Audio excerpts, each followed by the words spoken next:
So here we are, another update. This is for March 28th, 2020 on the COVID Vacation Rentals update. Justin Jones here with Internet Marketing Expert Group and Micah Berg with RealJoy and also the founder of Vacation Rental University. And we're going to talk about unemployment and some best practices and some of the information that came through today from the bill that was signed and those kind of things. So Micah, what kind of update do you have on the unemployment side of things? Yeah. So obviously, as you talk to clients and I talk to, my peer group and competitors, one of the things is like in our industry, the biggest expense we have is payroll. And so if anything's going to put us out of business, it's payroll. And so this video is timely because the only way out of that, which we've seen like by the bigger guys, Vicasas and Stalford and, there's some huge companies out there that are publicly laying people off, Sonder and, as many as they can. I'm neither here to agree or disagree with how they're doing that. That's none of my business. But we're seeing that if it's everybody from the mom and pop with 4 or 5 employees and a few contractors all the way up to the people with thousands and thousands of employees and contractors. I'm somewhere in the middle. Have 850 units, a little over 100 employees, full-time employees, and I don't know, 1,000 contractors, give or take, what part of the season it is, plus the owners. So, but, paying attention to what's coming out from your state and the feds about unemployment is huge. Basically, the way to conceptualize this or to think about this is the government's about to pay your payroll for the next 4 months. Now, you may not have any revenue, and if those people aren't working, you can't really run your business. So it's not an exact science, but you don't have to feel bad about laying people off. And I think that's what people are wrestling with that I'm hearing is if you're not fully familiar with unemployment and how to get it, and maybe you're thinking in the old way and you don't have a PEO company or an employee leasing company, or you maybe just don't have experience, and so you just feel the emotion. And again, you got to do these things kind of unemotionally.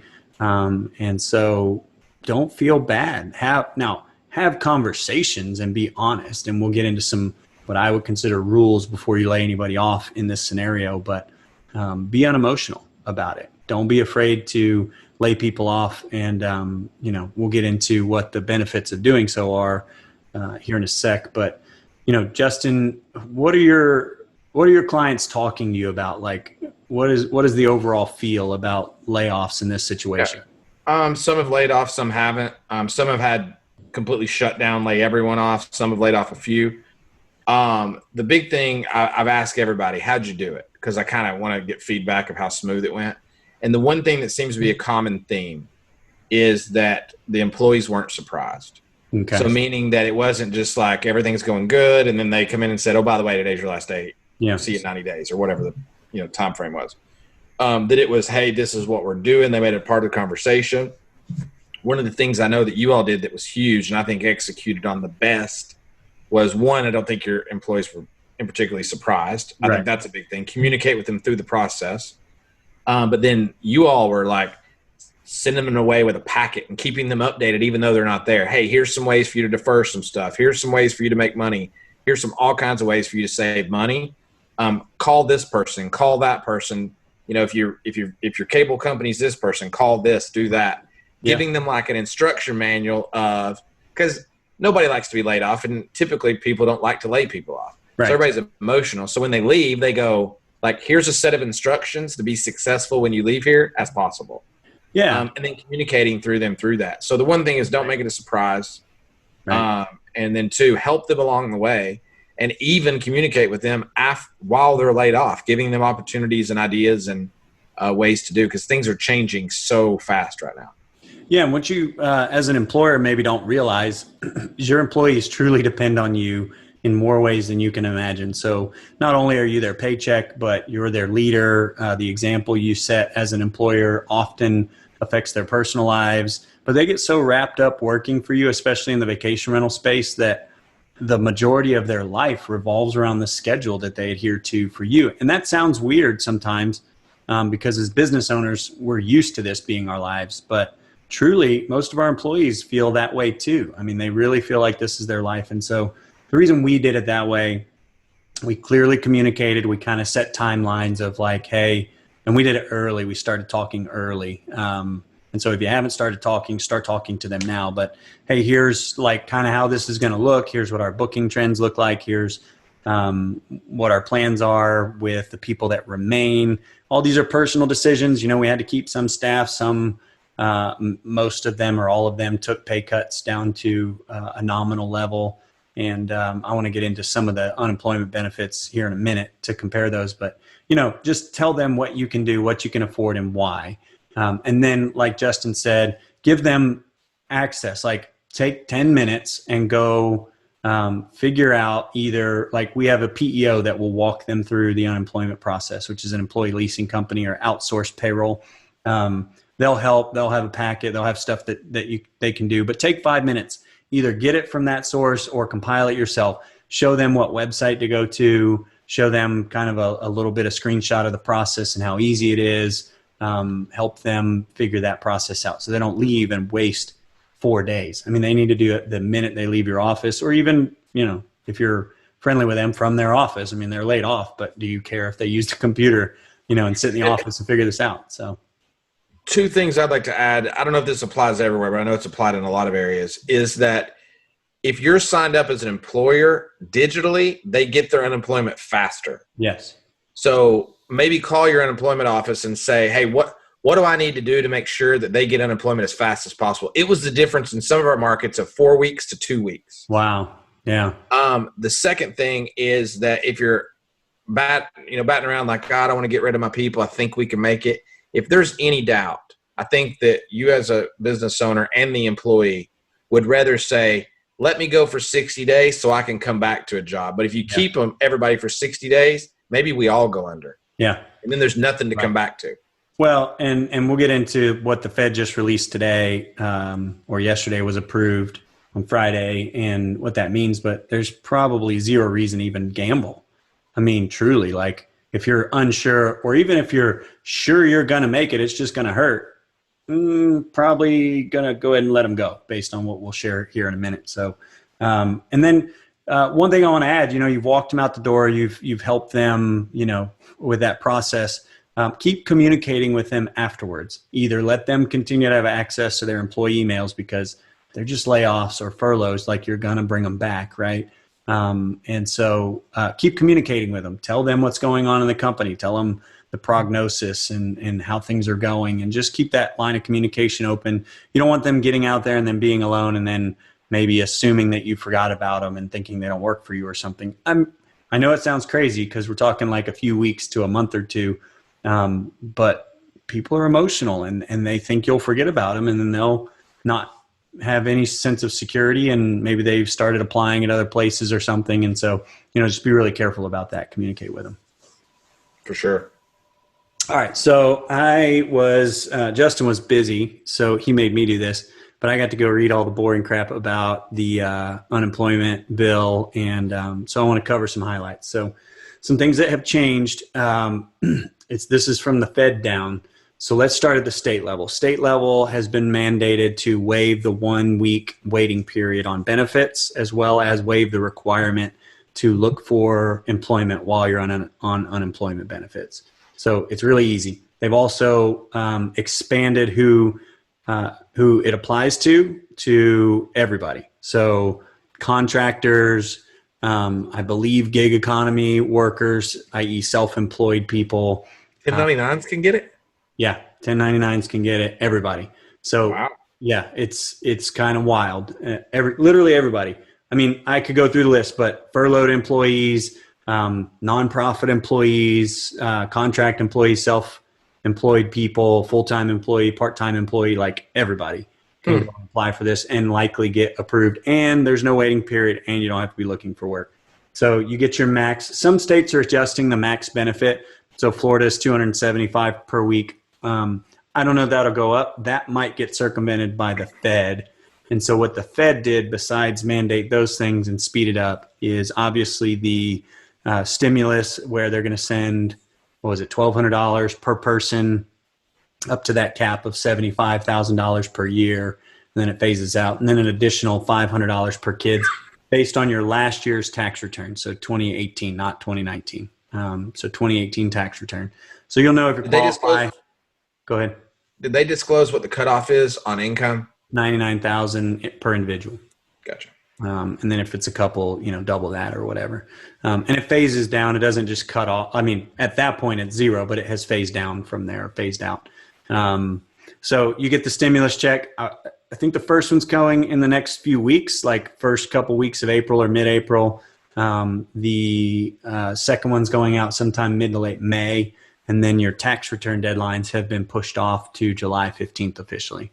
And then there's probably going to be some waivers on what you need to pay, or like if you owe money, that you can push that out maybe even through like the end of the year without having to pay any interest. Is that July 15th to pay or to file? To file. Oh, so they moved the filing date too? Yes. Okay, because that was in question before. And they may move the pay date. So currently pay and file July 15th. Okay. The first step was go ahead and file April 15th and pay July 15th. Now it's all July 15th, and then the payment date may get pushed out. Now, unemployment benefits. This is where this gets wild and wonky. And Justin, I want you to kind of comment because you got a neat incentives-based brain. But the Fed is on top of the $275 a week for Florida.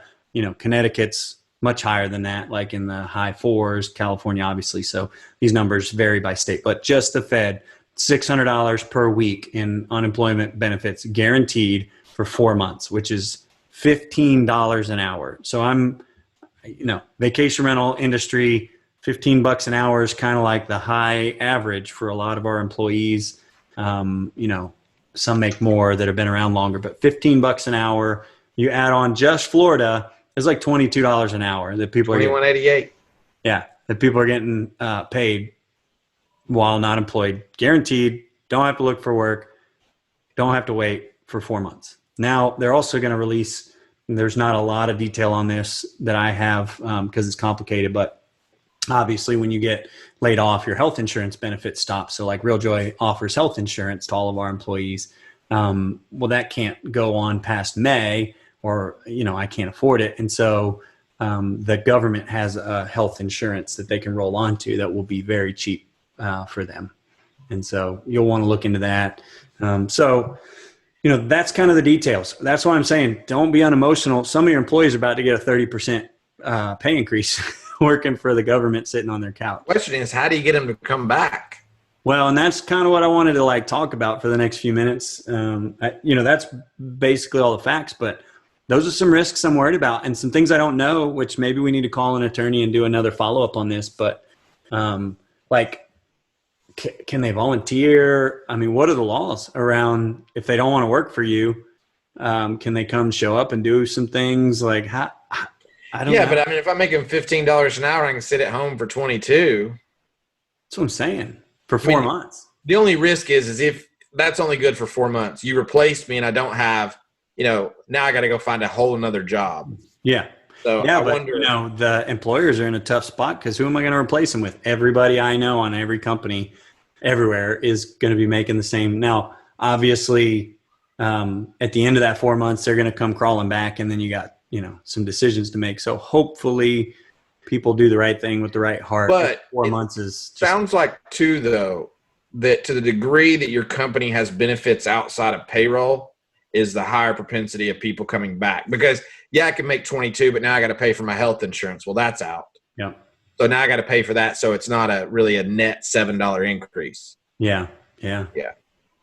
Perhaps, I don't know. It does create kind of a perverse incentive for employers and employees. I mean, and that is for 4 months. For 4 months, starting, I think, as soon as they apply. So, I don't know what that looks like. Maybe you've got people on staff for another couple of weeks and then they apply so they go longer or something. It's just kind of interesting. But, at the end of the day, I think a lot of states are feeling that this could last, like New York, man, it could last there for a very long time. And so vacation rental managers in New York could have a very long road. Parts of California, Southern Florida is pretty bad. Northern Florida is not so much. So, there could be some issues there where it doesn't recover as quick. So maybe 4 months might end up being too short for many areas. I'm still, if you watched our initial video a few days ago, I still think, by June 1st, we've locked down and things are fine, and people who are sick are staying home and everybody else kind of gets back to business, but you don't know. So I guess to wrap that up, the moral of the story is feel free at this point, literally, if you aren't sure you can pay or just don't want to risk your cash flows and all those sort of things. I mean, have the conversations with your employees, tell them what's up, show them where to apply, help them out, stay in communication with them, and let them get unemployment benefits and save yourself the payroll, because God knows you can't afford it anywhere. I don't know anywhere in the United States after like the next week that's going to have enough occupancy in vacation rentals or hotels to pay their employees. I just don't. And if you pay them for, just a month, it's so ridiculous with no revenue, the impact that it has your profitability. That's the sad reality. Like even my big company, and we're profitable and all this stuff, like it doesn't take long at a couple $100,000 a week to blow you up. It just doesn't. And so you need those cash flows to pay your payroll. So this is purely a business decision. Hopefully nobody's up in arms. And if they are, they're about to get a pay raise by Uncle Sam. And, I guess that's why we've been paying taxes, and I guess it's okay. I don't know. That's a tough one. It's changing so fast.